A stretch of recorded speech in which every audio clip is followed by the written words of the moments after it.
U.S. President Donald Trump delivered his first State of the Union address in Congress during his second presidential term. The speech came shortly after the U.S. Supreme Court overturned his global tariffs, and as Trump was considering military strikes against Iran. In this episode, I won't waste time. We will look at the main highlights of Donald Trump's speech in Congress and, of course, put them to the test for truthfulness. My name is Alexei Pichi. Let's discuss this topic together. But before we start, I ask you to subscribe to this channel, give it a like, leave any comment under this episode, and subscribe to my Telegram channel. Pichi News, the link to it is in the description of this video. There we publish breaking news as it comes in. President of the United States.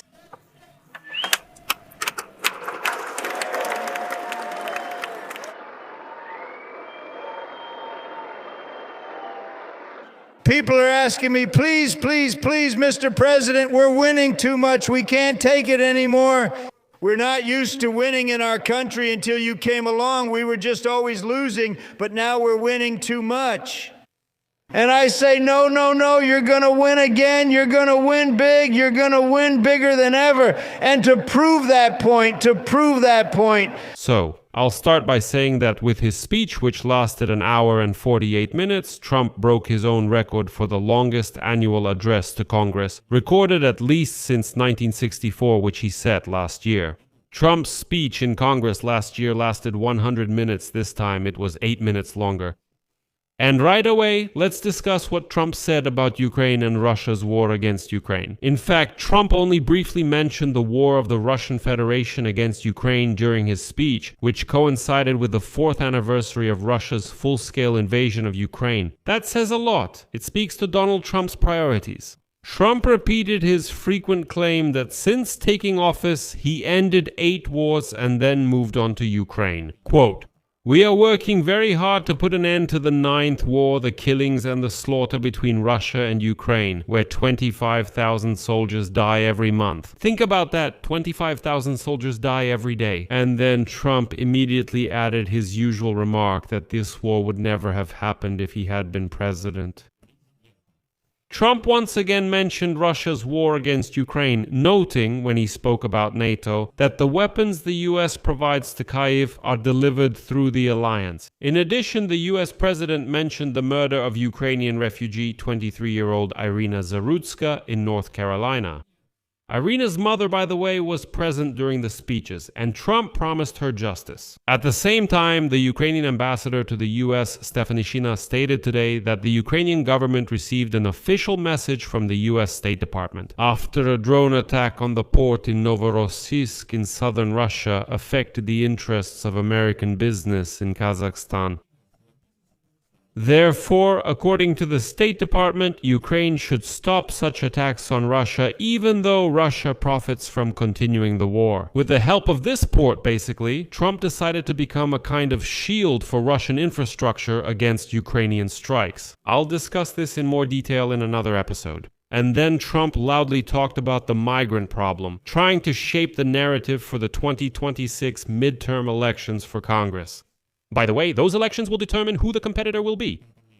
Trump turned to his traditional topic, immigration, and immediately blamed the Democrats for this problem. Quote, "We can never forget that many in this room not only allowed the border invasion before I intervened, but would do it again if they had the chance."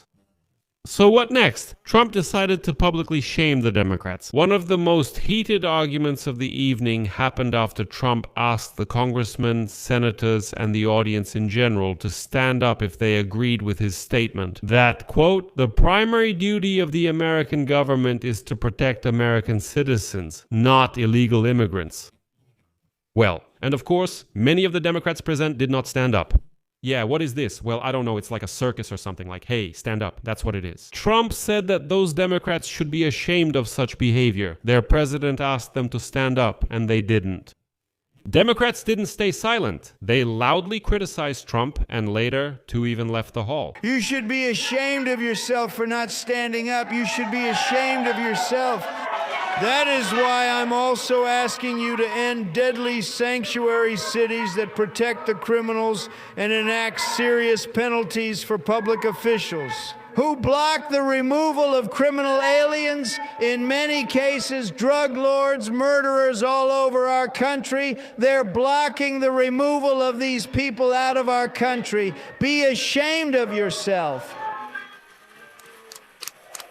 I would like to note that Trump has somewhat lost ground on the issue of immigration, by the way, because most Americans consider the actions of federal immigration agents in Minneapolis and other cities to be excessive. However, polls at the same time show that Americans are still inclined to support the Republican Party rather than the Democratic Party on the issue of immigration. And Trump kind of skillfully played on this. Of course, the topic of tariffs also came up.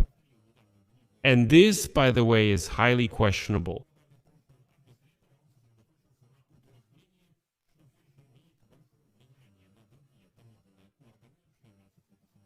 And Trump stated that Congress shouldn't worry about enshrining his tariffs into law. In other words, Trump directly said that he doesn't need the help of congressmen with this. Considering that Trump's authority over tariffs still remains undefined, his refusal. Asking Congress to make a decision that, well, has a better chance of passing such a legal review was interesting. Well, after all, the US Constitution gives Congress the authority to set sort of tariffs. But Trump said, listen, I'll do everything myself. I don't care about the laws, and Congress doesn't need to approve anything. I'll do everything myself. Quote, I believe that the tariffs paid by foreign countries, as in the past, will significantly replace the modern income tax system by removing a large financial burden from the people I love, meaning Americans. And here Trump, let me explain, is making a reference to history. Because at the beginning of the history of the United States of America, tariffs really were the main form of taxation in this country. Interestingly, it seems that Trump has also decided who will run as presidential candidates from the Republican Party in 2028. Trump praised the U.S. Secretary of State, Marco Rubio. Trump said that Rubio could go down in history as the best in his position, but this could contribute to Marco Rubio's popularity. And if he runs for office, it will be a very interesting episode because the current Vice President J.D. Vance is also aiming for the presidency from the Republican Party. Trump's speech was not without scandals. For example, Democrat Tlaib called on Trump to release more documents related to the case of Jeffrey Epstein, who was convicted of a sexual crime, and Democrat Omar accused the U.S. president of killing Americans. These people are crazy. I'm telling you, they're crazy.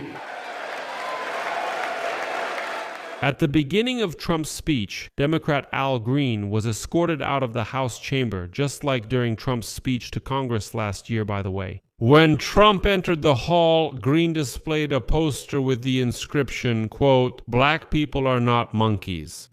This is a reference to how Trump recently posted and then deleted a completely Russian video featuring Barack Obama and Michelle Obama, who were depicted as monkeys. And when Trump claimed that he ended 8 wars, Al Green called the US president a liar, and then he was escorted out of the hall.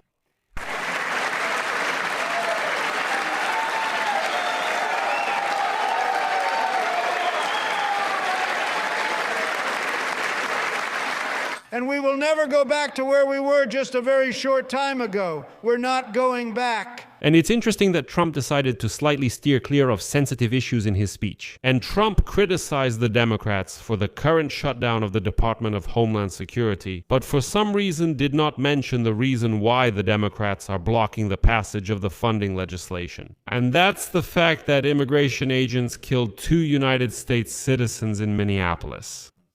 Trump also did not mention the Immigration and Customs Enforcement, ICE, which is located in Turkey. In a difficult situation, according to his own words, he also did not mention his deportation campaign, even though he used to boast about it before.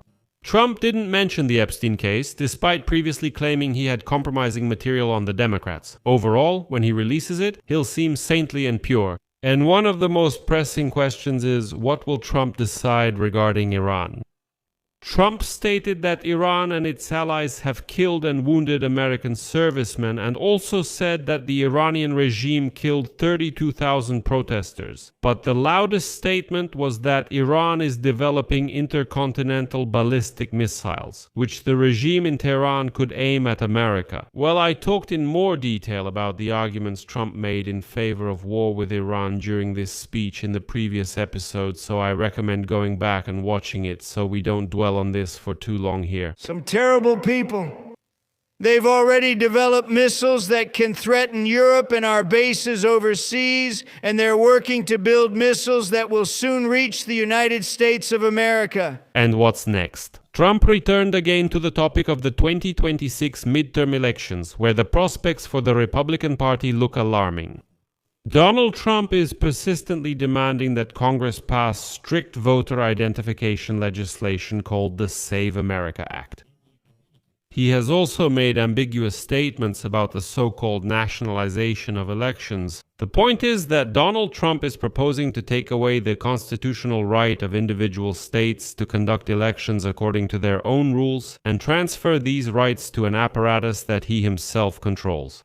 The idea is transparent, nothing is hidden, everything is out in the open. In other words, if Trump can't influence individual states when it comes to elections, he just wants to take away their right to conduct the vote. He says, let's nationalize the elections so that everything is controlled by Donald. And in those states where the Democrats win, according to Trump and his supporters, there is fraud. But in those states where the Republicans win, everything is automatically fair and transparent. It sounds funny.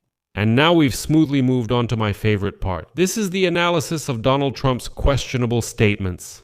When Trump started bragging about his achievements, he quickly mentioned that he inherited a record level of inflation.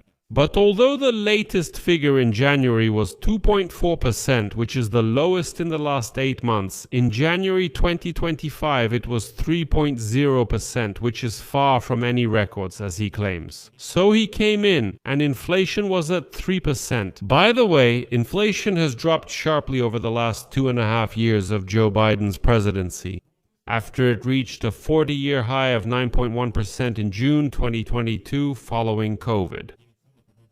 But Trump says, no, when I came, I had record inflation in U.S. history. And Trump also said that he inherited a wide-open border. Although the number of U.S. border crossings during Trump's second term reached the lowest level in the 21st century, it had already significantly decreased by the end of Joe Biden's term. The curve kept declining throughout.